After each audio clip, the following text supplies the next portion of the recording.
All right, everyone should be able to join now. Let's see. Yep, here we go. People are coming in. Awesome, you guys. Hello, hello. We're super stoked for this one. This is going to be a really fun one. So we got John on, and we're working on getting Zack in. Yeah, it's going to be more fun if Zack shows up. He's here. We're just trying to get him logged in. Yep. Yeah. We're going to make it happen, though. And gentlemen, we'll be able to take questions at the end of this, right? Yep. Yeah. All right. I Perfect. See you here. Promote the panelists. Perfect. There we go. I was under Zachariah. Yeah. Oh, yeah. There we go. That's his name when he does something. Yeah, that's what I want to get really mad at him, and then I throw in his middle name, and that's what it comes out. Exactly. Don't you dare. Oh, look at you. You old son of a gun. You're in the tiny house. Yeah, I might be late, but I'm tuning in from the tiny house. So we're running off of solar and okay, guess what?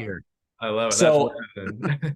So I was embarrassed to do this, but because you're in the tiny house, I'm putting on my tiny house hat. Now it's a little bit big, but I tell you, it looks better in person. And I got my Avett brothers. There we go. So there we go. Now we look cool. Yeah, there you guys are good, John. And when I wear this, I have a Tiny House Nation poster behind me. I can just kind of block Zack out. Yeah, there you go. So then you can just sort of see my face blurry in the background. A little bit there. Yeah, it's perfect. I love it. Well, gentlemen, we're going to bow out. We'll let you guys take it away. Appreciate you guys. Yeah, enjoy. We'll have fun watching. Okay, yeah, of course. Awesome. So it's already 4:05. We got about 53 people in here. I was thinking we'd give it a second or more, but then I didn't think about the fact that Zack, you would obviously be struggling to do the right login. I should have known. It's like the most authentic Zack and John production ever. I love it. Well, how there's you doing, two of us, buddy? so there's just as much time, just twice as many opportunities for things to go wrong, right? Nice, dude. I'm just looking at the chat a little bit there. I love it. We've got some New Jersey, Southern California, Ontario, Canada, Maryland. Nice. Whew. I'm glad you're here. Someone up there in the Pacific Northwest. Good. Another Florida, from Florida. Born in Florida, Jacksonville, but raised here in Southern California. So got love for it all. Well, that is really fun. Just seeing everybody from all over the place. Yeah. Zack, good to see you, buddy. We've taken a little hiatus from our podcast, so I don't see you every week now. And it's nice to see you like shaved. Yeah. You brushed your hair. This is big. I'm glad I keep the bar so low that's all it takes. I know. No, I mean, my facial hair, it just goes through phases because I like to do things when I like get haircuts. I like to really get my money's worth, you know? So I don't just like cut a little off. I like really make sure that I've, done They come in with like a grinder. Yeah. And like, special tools just to make sure. Good. But all right. It's 4:07. Let's not, this isn't a radio show. Let's not dick around. Let's get into the meat of this because we do have some really interesting stuff to talk about. So with that, welcome everybody. Thank you so much for joining us. Yay. I'm John Weisbarth. You guys know Zachariah. You know him as Zack. Well, the banks know me as Zachariah. Yeah. Jeez. So one of the things when Zack and I were kind of thinking about what we wanted to talk about in here and what would help the movement and stuff, one of the things that we kind of circled and came to the realization, something that we've been doing for a while, actually, is that, one of the best things you can do for a movement is to talk about it. Inevitably, when you start to talk about any movement, but especially the tiny house movement, you get a lot of questions. And oftentimes they're curious questions and it's kind of fun, but sometimes they can be a little bit like critical questions. And you feel like you have to kind of defend the tiny house movement. And I think what Zack and I both agree with that I think is very, very interesting about tiny houses, especially in this day and age in our country specifically, is that it is partisan. It is a bipartisan thing that both sides of the political spectrum, or maybe the entire spectrum, can really get behind. There's a lot that works about tiny houses. And when you're talking about tiny houses, one of the things that Zack is very good at is understanding who his audience is and then tailoring his talking points to that. Correct, Zack?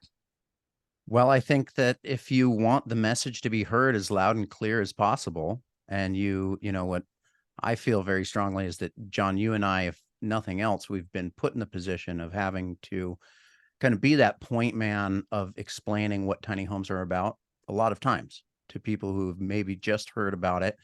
And you want your message to not be lost on the messenger, but also just be as well received as possible. So you are inevitably put in the situation where you are kind of trying to craft that message. And what I think I've found, and I believe you as well, John, is that because our country is kind of so polarized politically, and when you're talking about anything that's like legal or not legal, it's a little bit politics, you run up to people of all different stripes, right? And so that's what's so beautiful about the tiny home movement and just tiny homes as a structure and a living solution and a solution for housing, is that the support does come from everywhere. And so all you really need to do is just kind of like have a little bit of a sensitivity of how you talk about it. And you can really have a great conversation with just about anyone. And I think that that's one of the things that, it leaves me feeling hopeful for everything. But I think we're also in a position where there's a lot of work to do still. Right. Sure. And these are lessons and thoughts and things that have come to us bits and pieces over the years. And basically, it's come out of a lot of conversations that Zack and I have had.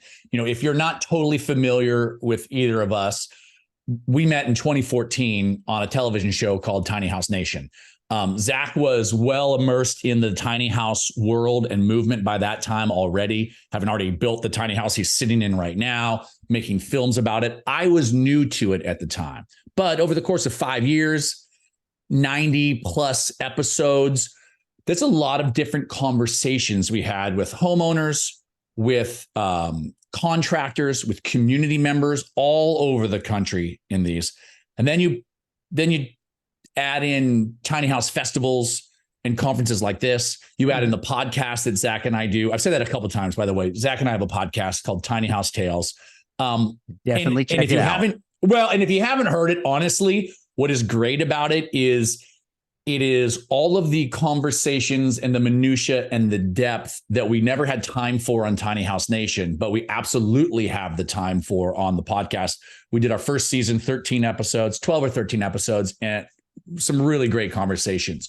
The point is, we've had a lot of different conversations with a lot of different people. I mean, from very liberal social workers to very conservative, war veterans, military service veterans, all talking about the same thing, how great tiny houses are. And it really got us thinking, like, okay, why don't we talk about tiny houses and address it across the political spectrum? In other words, let's say, let's talk about it, how someone from the far right would love it, how someone from the far left would love it, and then work our way in and talk about some of the centralist ideas that I think we can all get behind. If for nothing else, just to sort of have you all thinking about it in a different way. And maybe ideally, the next time you're in a conversation, you're like, oh, yeah, these are great talking points. Well, and I'd also like to get people involved in the conversation as well, because there's so many different aspects of tiny homes. It doesn't just solve one issue. That's why people are looking at it from all the different areas, is because people are looking at it to solve different issues in their own world. And so I'd love to hear other people's experiences with kind of, number one, the parts about tiny homes that they really love, that really resonates with them. And then also conversations that they've had and people that they've found that kind of angle is actually very impactful too. So that would be great to include everybody else. Well, that's a great point. We're not going to be able to include everybody else. We've got over 60 people on here, but the good point that we do want to make sure we leave some time at the end to open it up to your conversations. And it can be exactly that, what Zach was just talking about. You can ask us really anything, though. You can ask us about the show. You can ask about Zach's haircut, whatever.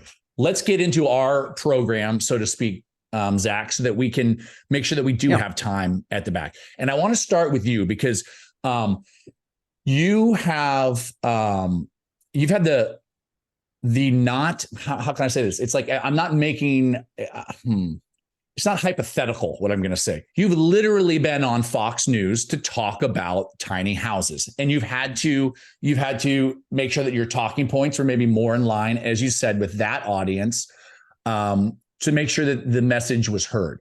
When you are talking about tiny houses for someone that, let's say, is on the far right, is ultra conservative, what are the talking points? What are the selling points when you talk about tiny houses to a crowd that is like that? Well, I think it's there is definitely a whole lot of aspects of tiny homes that kind of resonate to people just in general, I would say. And then there's other conversations. There's certain other elements to it that I find are profound in terms of their benefits that really are kind of more can be talked to and appealing to people that are kind of more on the more extreme fringes of the political spectrum. But when you're talking about, like, let's just say Fox News and that kind of audience, what I think about it is very much people that are on the conservative and then libertarian and, politically aligned. And so number one, with conservatives, what I want to talk about is things that matter to them traditionally, which would be, empowering the private sector to kind of come in and help solve the housing problem, right? Removing governmental regulations that get in the way of kind of ordinary businesses to actually be able to produce a product that's as low cost and high quality as possible. Right. And so let me jump in there because that's a great point, right? Because those two things, in terms of the regulations or maybe opening up room in a zoning code, in a building code for tiny houses, is the very thing that it's one of the biggest hurdles to being able to live in a tiny house right now. And it's also one of the biggest hurdles to allowing the private sector and private business to really want to ramp up and do what they do best, promote competition, drive prices down, and do this. Can you explain that a little bit further? Well, yeah. And there's another aspect to that, which is that currently, by essentially handcuffing the ability of business in the industry to produce homes like tiny homes, you're essentially forcing the problem to be shouldered by government and the nonprofits, right? And so that's the situation that we're in right now. When you talk about affordable housing, they're not really talking about just homes that are less expensive.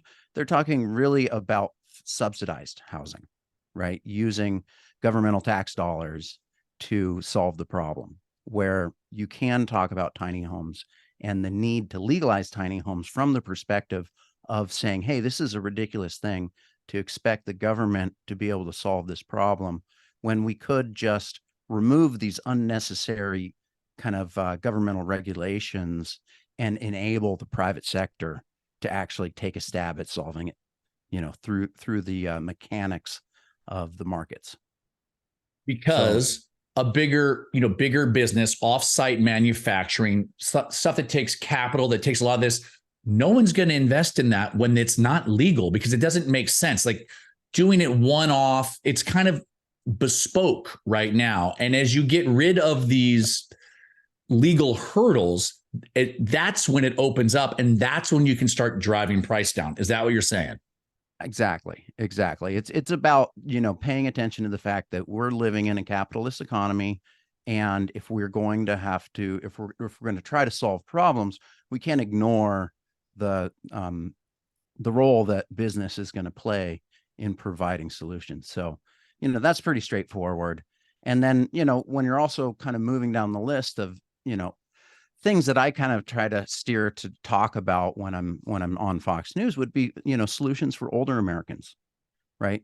Not just because, Fox News viewers might be older, but because more conservative leaning people tend to be, older, and so solutions for housing, for downsizing, for end of life, for caretakers, for these kind of elements are all things that are going to be potentially appealing to that audience. That, it's one of those things that I think should be appealing to all audiences, but it's definitely something that I understand to be kind of falling in the category of something that, more conservative people are going to pay attention to. I mean, I think it is appealing to all audiences, but what you're saying is, the options for tiny house. One of the things that but I'm going to try to defend myself. Right. So that's exactly what happened. Wait, what do you mean? No, but I'm just saying, I'm agreeing with you. Are we fighting now? Yeah. Great. No. I'm just realizing I was going into a defensive place over a position, and I won't do that anymore. This is a safe space. We're in the trust tree with the There's nest. Nobody watching from nobody's here. Look, there's just you, me, locals. and like a little house symbol over there from tinyhouse.com. Well, what I was going to say, though, one of the things that really was, I guess, eye-opening to me, I don't know what I expected or didn't expect, what was sort of the breadth of people that were choosing to go tiny when we were doing our show. The fact that it could be very young people that were coming out of school saddled with a lot of school debt and unwilling to have to take a job that they really didn't like to be able to pay for housing and pay off their debts. Or it would be people more around our age, say, in their middle 40s with young kids, and realizing that all they're doing is working to pay for this house that they never see. So, for their family that they never get to see.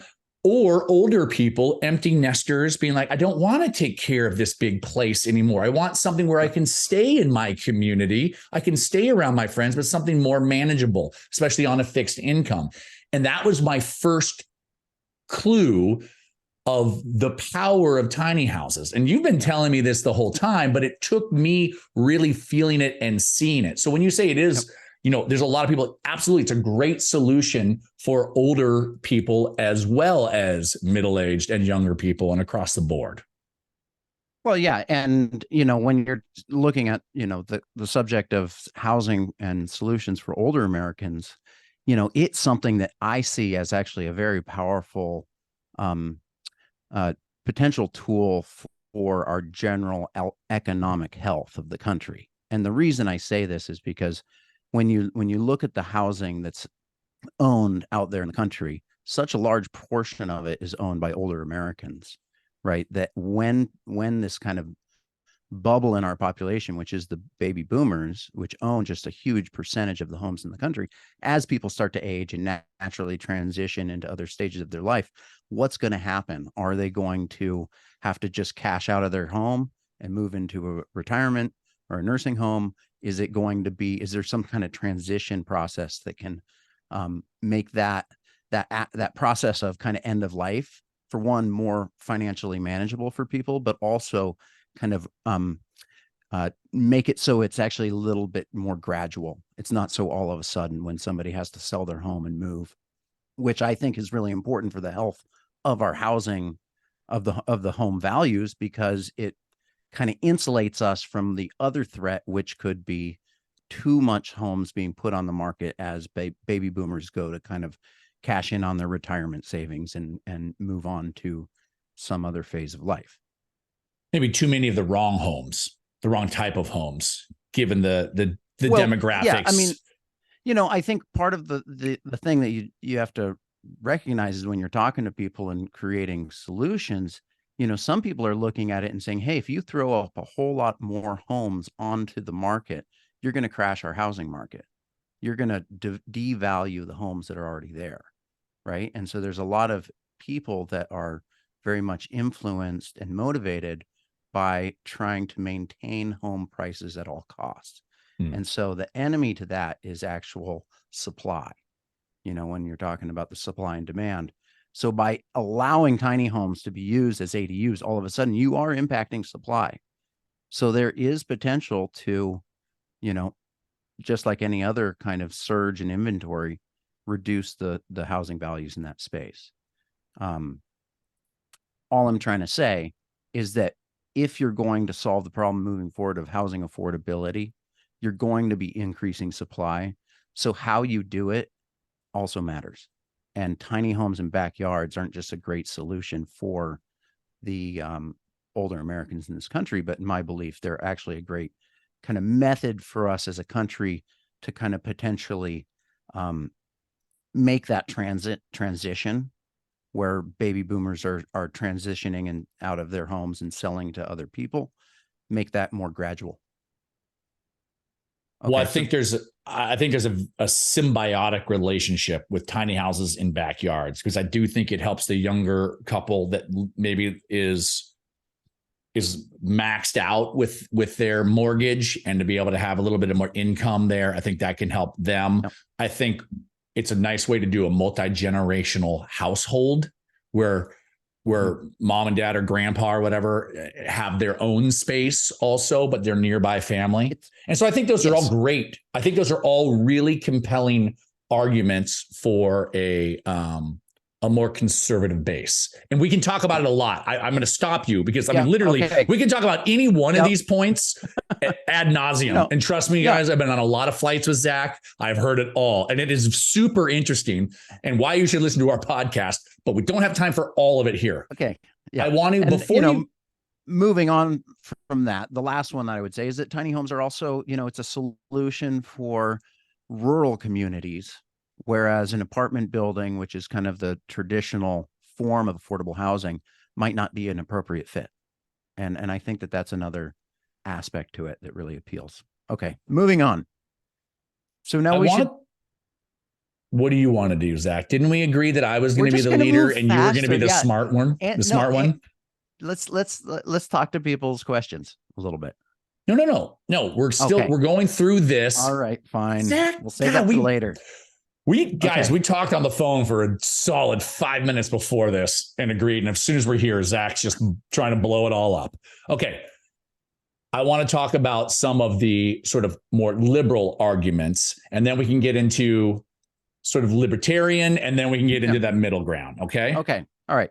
So, when I think about like arguments for tiny homes that really are appealing kind of more to people leaning liberal, especially the ones that are kind of more like kind of far flung, kind of heady, maybe more extreme liberal concepts, would be the ones that I see as kind of the social justice elements of tiny homes, essentially, solutions for poor people. Right. And right now, what I see is our country is suffering from, what's very apparent is we have a missing middle. And that's something that's, in housing conversations often talked about. But we don't really talk about something else, which is this missing safety net, right? We're a country that is really suffering from not having enough kind of lower end housing solutions that can be used as safety nets. It might not be somebody's, preferred option for forever, but I think that that's one thing that is of obvious lack in this country. So, talking about solutions and more options for people to kind of live in dignified ways in a less expensive process. The idea that part of our housing problems and the affordability crisis is kind of due to kind of strict kind of zoning regulations that segregate society, right? And the damages to kind of upward mobility and people's ability to kind of, better their financial well-being using hard work and determination.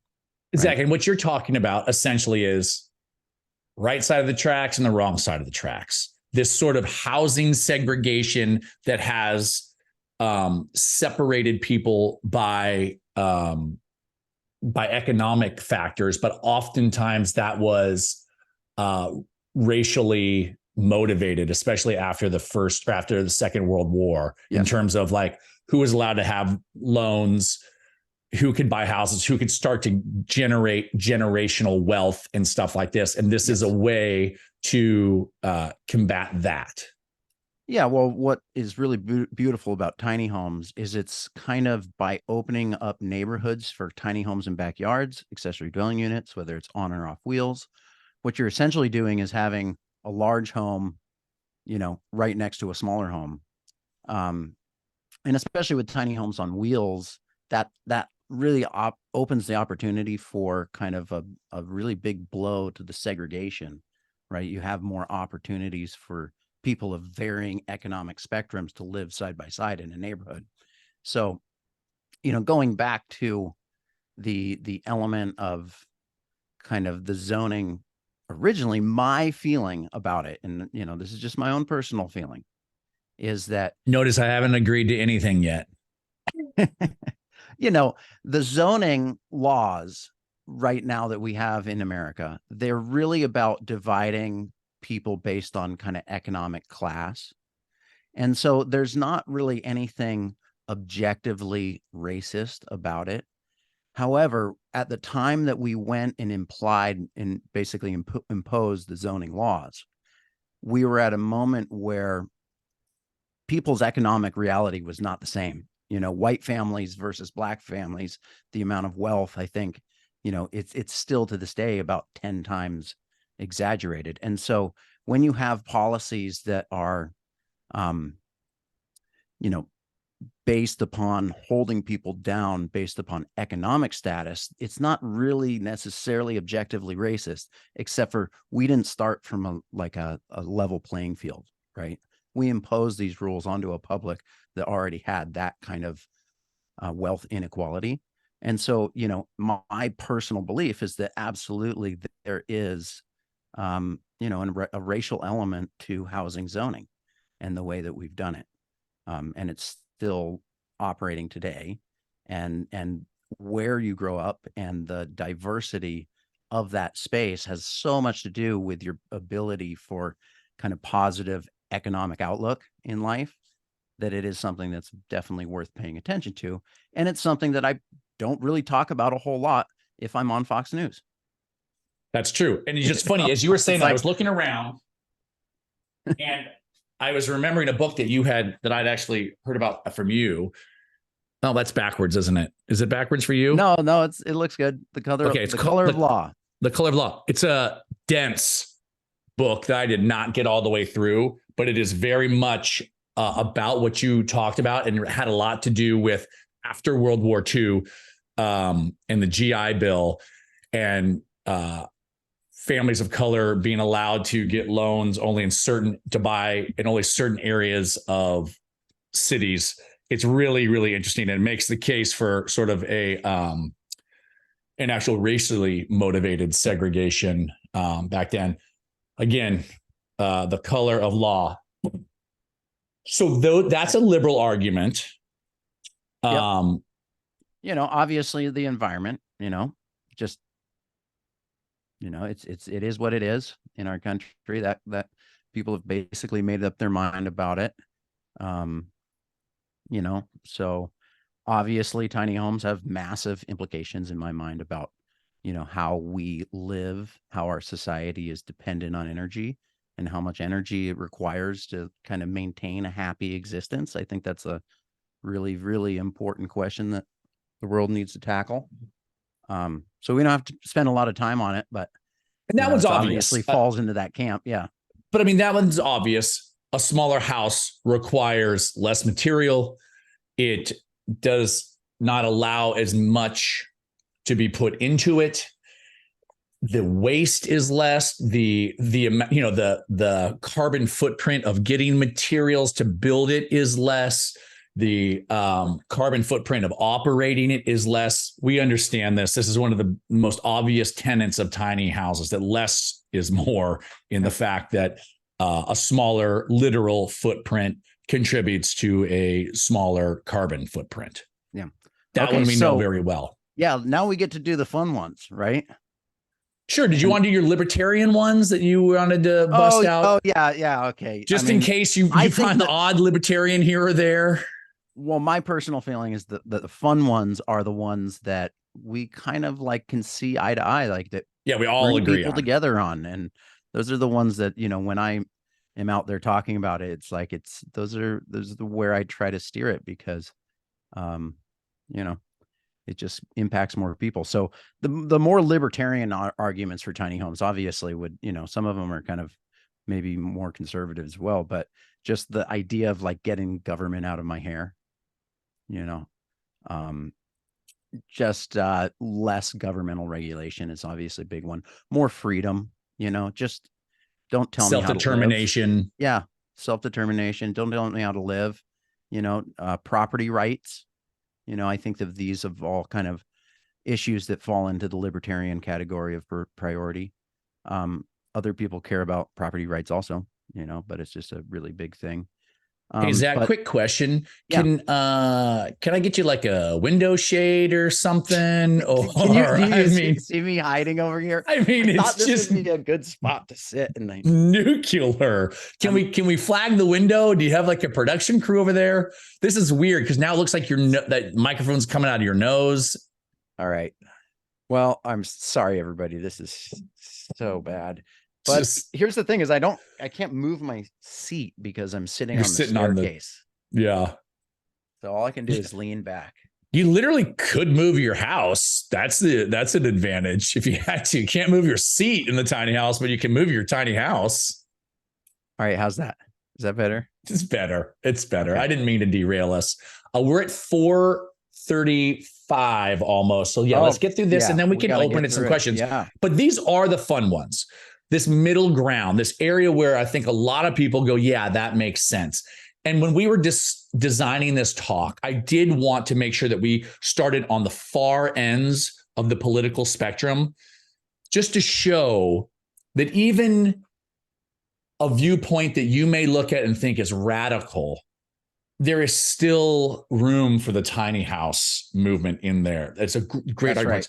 And now as we get more centralist, where I believe most of us are, this is, you say, Zach, is the fun stuff to talk about. Let's start with sort of the idea of affordable housing, AKA workforce housing. Yeah. That's, workforce housing, we can all agree on that, right? Places for police officers and school teachers and firemen and, carpenters like myself, Yeah, like Doug Weisbarth. Like John. Yeah. Out of work TV hosts. Out of work TV hosts. Yeah. I think that's workforce housing is something that I love because it affects everybody. It affects people who are workforce, who are like, yes, I'm a humble person. I work hard. I just need something dignified and a good place to live. It impacts businesses, right? So one of the, up here in Washington State, one of the biggest successes that we've had trying to legalize tiny homes, at least in this county, really came about because there was some of the main people that were kind of pushing it were the CEO of the ski area, people that were, the Forest Service, so people that were like struggling to operate their business, obviously, I think something that we can all agree on, right?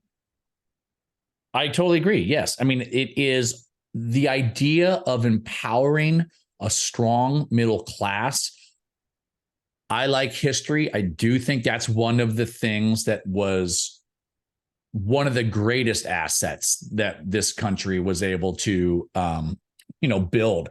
The greatest technology this country ever came up with was a strong middle class. And it certainly is threatened when the cost of housing is so high that there is no room for someone that is working a very important job, but the wages haven't kept up. And yeah, your firefighters, your teachers, your police officers, finding a way to have affordable housing. And this goes into the housing segregation too. When you can have those members of the community live in the same community that they service, I think that makes a better community, a more robust community, a less us and them community. When you know the police officers and they live around you, it's like, okay, we're all here working together. I am a big believer in community. And a lot of that has been informed over the years and over the conversations that we've had about tiny houses. Yeah. Yeah. Building better communities, making basically urban planning and basically designing our cities in ways that allow people and facilitate interaction in a positive way. These are all things that tiny homes are very much in the conversation on, and very much bipartisan. I would say everybody can agree that we want stronger communities, and solving the housing crisis. Sure, I was going to do the transitions. That's the one that, come on. I was a transition guy. You're the smart guy. Everybody knows. We got to get through this. We're almost. Well, I know. Every time you interrupt my transition, we don't get to it. But yes. So yeah, the big one, right? The housing crisis. It's affecting everyone, and it is pinching families. It's keeping people from being able to raise families and make that decision to actually have children. There is a huge amount of our kind of country and the economics of our country that is basically being held hostage by this housing crisis. That's my mind. Anyways, my opinion. And the other thing that I would say that dovetails into this is this idea that we already spoke about a little bit. And that's what's so cool about these points. We're talking about a point on the far right or the far left or the middle. They're all related. They work together. And that would be this idea of housing segregation, right? We don't like that. And when you have affordable housing and workforce housing, and what that also does is that helps with the American dream, this idea of upward mobility. Absolutely. Absolutely. I mean, the American dream, what isn't more universal than the idea of, like, as Americans, we want the American dream to be thriving. And so which I think for our sake, what we're talking about is the idea that your children can be better off than you were, that you can work hard and you can make your way and you can improve education, economics, the whole thing, health outcomes. Yeah. And I think, that what John is talking about is kind of really like defining the American dream as kind of upward mobility, that ability to make yourself have a richer in life because of dedication and hard work. And what people have found, and I would point to one program or a project called the Opportunity Atlas, is that they're basically looking at these predictive factors for different areas that have higher and lower rates of upward mobility. And of all the different factors that you can see that are common denominators, by far, the neighborhood that you grew up in has the biggest impact on your ability to access kind of a better life in the American dream. And what quantifies a healthy neighborhood is not just a rich neighborhood or a poor neighborhood. It's a neighborhood with a bigger spectrum, a bigger variety of people of greater and lower affluence, all living within that community. And so, if you care about the American dream, you also really need to pay attention, and you believe in logic, you need to pay attention to the impact of having more diverse, and I'm not talking about racially diverse, I'm talking about economically diverse neighborhoods. And I think when you do end up having more economically diverse neighborhoods, you end up having more racially diverse neighborhoods as well. It's not a perfect solution, but it's an impactful one. So, Zach, it was interesting as we were saying that, I glanced over at the chat. Michael Kent maybe cheekily said, "Is living in a tiny house in someone's backyard the American dream?" ? And I think this exactly is the point, what you just said, because imagine a scenario where you are, let's say you're a firefighter and you can't live in the community that you serve.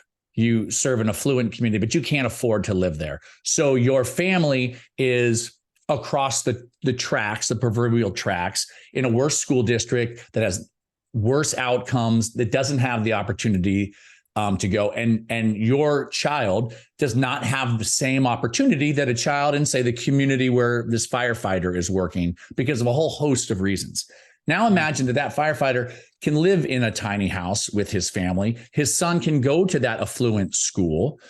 His son then gets more opportunity and can do better and bigger things. And so I would argue, if he wants to, if he or she wants to, but I would argue that is the American dream, at least how we are defining it. Yeah. See, that's the thing. It's like the American dream is just like the word tiny, where it's a word that doesn't have a whole lot of meaning without perspective. Sure. And so, the question, is a tiny home the American dream? Well, there are people, and I was one of them, who, for me, moving into the tiny home was definitely an upgrade. I'd been like living in a van and really shitty little homes that like I had no love for. And so for me, moving to the tiny home, it was part of moving up in the world. And I think when you're talking about a word like tiny or the word like American dream, it's grounded in somebody's own experience. And so absolutely, a tiny home can be a godsend for people of all stripes. And that's one of the problems that's holding back I think the movement is that a lot of the people that are pulling the strings, they just can't ever imagine themselves in an experience in a life where moving into a tiny home would be an upgrade. And that's really basically due to lack of experience. And okay, off my soapbox. Yeah, but I do want to say, yes, we will in just a second. But I do want to say, because one of the things that I think happens oftentimes with conversations like the one that we're having right here, especially with a group like this, preaching to the choir in a lot of ways. One thing that I see happen over and over again is people will come at you with a criticism about, let's say, tiny houses, because they will find a reason why it doesn't work. And I guess what I would just remind everyone out there is that Zack and I are not proposing that tiny houses are the solution for every problem. Not saying that at all. We're saying that it can be a solution to a lot of problems, at least part of it, and that it is, I think we can make the argument that it can be helpful in enough cases that at the very least, we believe that it should be legal, that it shouldn't have these roadblocks that are saying, no, it can't happen. You own a piece of land, you own the tiny house, but you can't put it there. Even if all the neighbors agree and everyone likes it. What we are advocating for is, if it does make sense for you, if you do want to do it, you should be allowed to do it. That's what we're advocating for. And I will add on to that. Yeah, and I will add on to that is that I don't necessarily want to live in a tiny home, but I absolutely do want to have the option to live in a tiny home, because is the American dream a tiny home? Who knows? That's not really the point of this. It's that I want to be able to be free to go out and take risks in my life. And if, God forbid, something happens and I'm running into a hard place and I can't, my family needs to move into a tiny home, I absolutely want to have that option. And it doesn't necessarily mean that everybody needs to live in a tiny home. It's just more about saying, hey, isn't it a good idea for us to have a robust safety net in this country? Right. And can we be more realistic about what kind of the minimum requirements are for what we consider habitable structures? That's all this conversation really is about. It's like, when you boil it down to, as a society, what do we think is the minimum standard that should be allowed for a habitable structure? And I think we've kind of been ignoring that question because resources were abundant and land was cheap.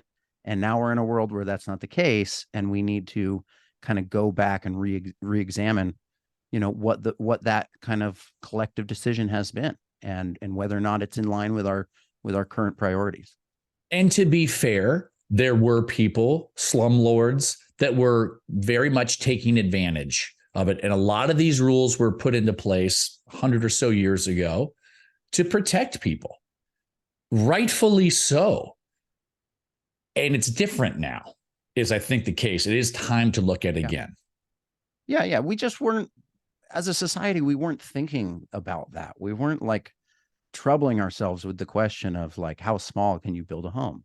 It just wasn't on the radar, you know? And it was because what I'm saying is like the resources and the costs of everything in life were a different thing. And so, you know, we are in a new world. And I think that we're almost running out of time to let people ask some questions. So let's get into it. Zach, The last thing that I would say that joins how do you want to do everybody this? would be veterans. You know, I think everybody can agree on, you know, we have a sadness in this country, and it's something that needs to be addressed, and allowing tiny homes to be used for veterans is something that I think that is very widespread in terms of agreement. Okay, Zach, this is a nightmare to get in and answer and to try and get into this question. But here's what I want to do. I'm kind of monitoring it. I'm sort of clocking a few things. Here's one thing I want you to maybe respond to a little bit. Can you talk about why it's important, the difference between an ADU and a tiny home on wheels, and why that can make a big difference in a community to be able to be allowed in a backyard as a permanent dwelling? Okay. So, you know, that is something that you really do have to tackle, you know, or when we're talking about tiny homes, are we talking about a tiny home on foundation, or are we talking about a tiny home on wheels? And I see tiny homes on wheels just being a different housing type that has different advantages and drawbacks, right? But it's worth kind of being open about the fact that there are some, you know, challenges, but then there's also some advantages. So the advantages that I see that are really the big one, and this kind of goes into the heart of ADU laws and some of the criticisms that have been kind of placed against ADUs, is that when you really look at the numbers and the statistics, it's very few accessory dwelling units in the back of single family homes end up on the rental market, right? And so it doesn't necessarily impact the supply of rentals, which can lower prices over time, because they turn into pool houses or granny flats. They're not being rented out. They're very expensive. Yes. And typically the people that can afford to go through with building an accessory dwelling unit and paying their mortgage and everything else from life, they kind of lack that financial incentive to rent the property. It's not super hard to understand. It's just about the fact that they don't need to.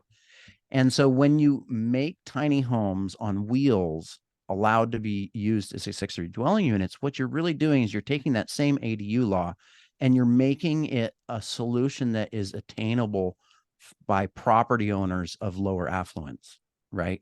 So people who could really use an extra rental income now have the opportunity to potentially rent out their backyard for much lower overhead expense. And so that's a really important aspect to this, which is that it really helps ADU laws do what ADU laws are hoping to be able to achieve. And it makes them much more equitable because it's an opportunity that's more available for people of lower affluence. And so that's a really important one, because we're not just trying to create more housing that can be used as Airbnbs, or more housing that can be, you know, pad out the property values of already inflated properties. And just to like make what you said really clear, the idea is building an ADU on a foundation is a $400,000 commitment, right? If you have a tiny house on wheels in your backyard and you run utilities out to it, I don't know, what's that? Is that 30,000? Is that 40, 50,000? Yeah, significantly less cost to the just homeowner. Run utilities. I mean, it really kind of depends where you're at and how far you're trying to go. You know, but you can do it, you know, by just basically digging a trench, getting the permits, digging a trench. Yeah.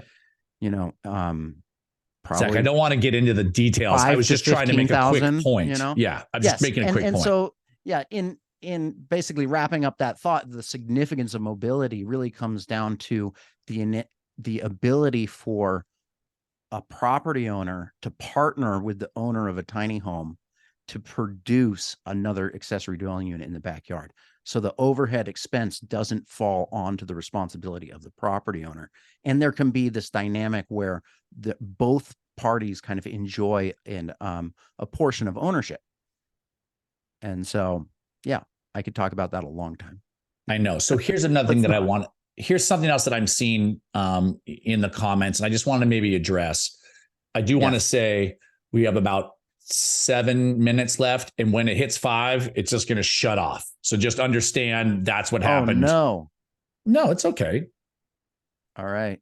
So what I was going to say is there is a lot, and Zach, I'm not going to say that you didn't stoke this fire, but there is a lot of us versus them going on in the chat.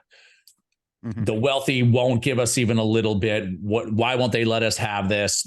There's a lot of that. And what I would say is you're not wrong.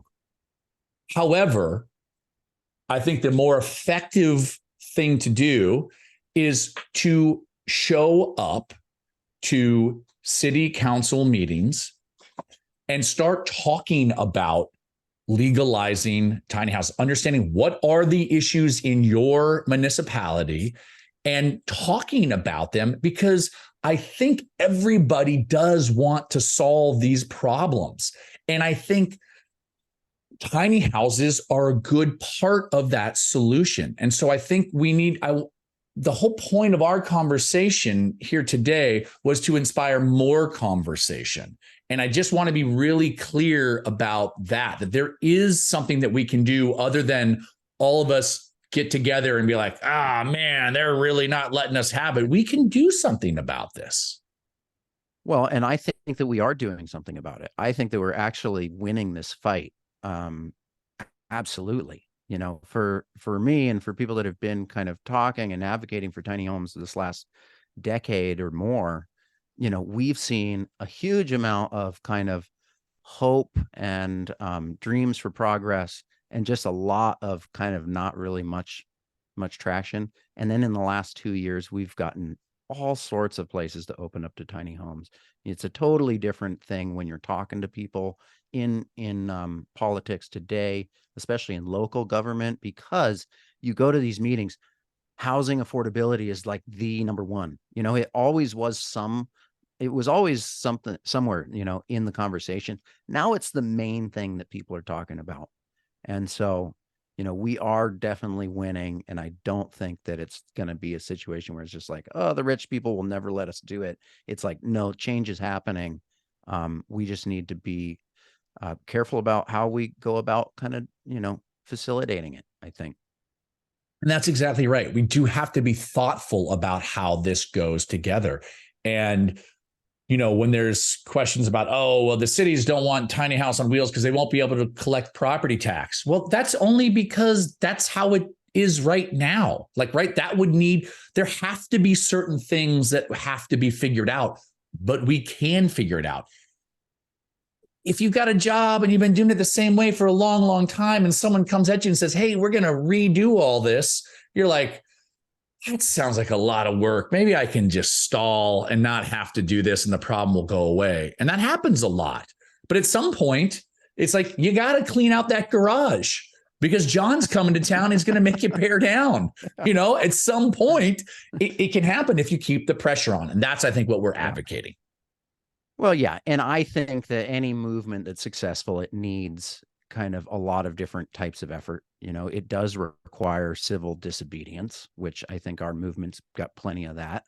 But it also requires people who are willing to kind of do the really mundane aspect of kind of dealing with the bureaucracy and going through those channels. And so I think what we have is, you know, the ability for us all to kind of be warriors on all fronts, or pick our sides. And to that point, there's Dan Fitzpatrick is coming up directly after us, who is single-handedly basically knocking down the dominoes of tiny house resistance all around the country. I mean, obviously it takes everybody. He's not doing it single-handedly, but he has been I incredible. love when you asset. contradict yourself literally in the same sentence. It's my favorite thing you do.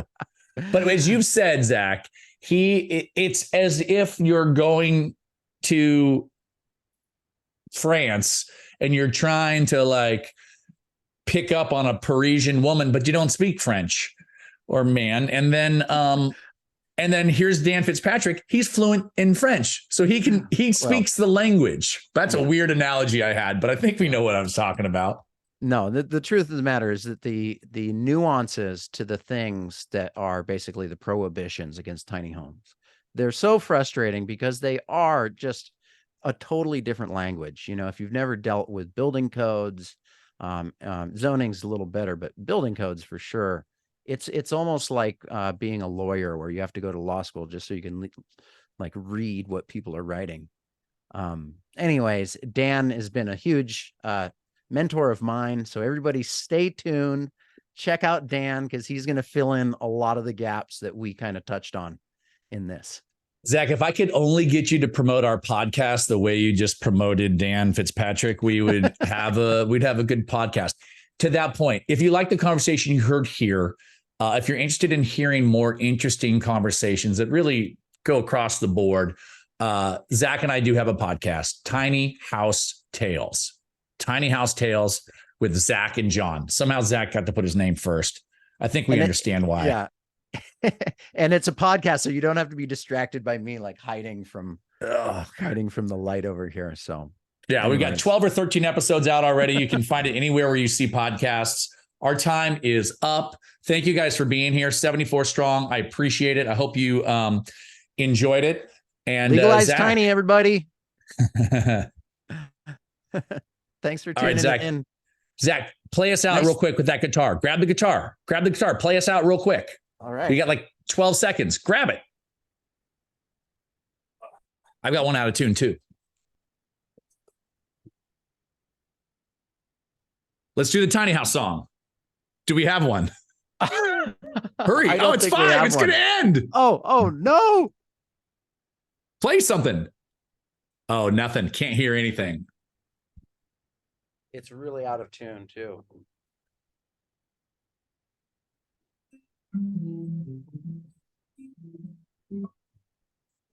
No, the awful idea. Can't really hear it. Oh, well, mine's out of tune also. I can hear it. Oh, can you hear? You guys can't hear that? How's it? I was really hoping we were going to be done by now. Oh God, we pulled the guitars out.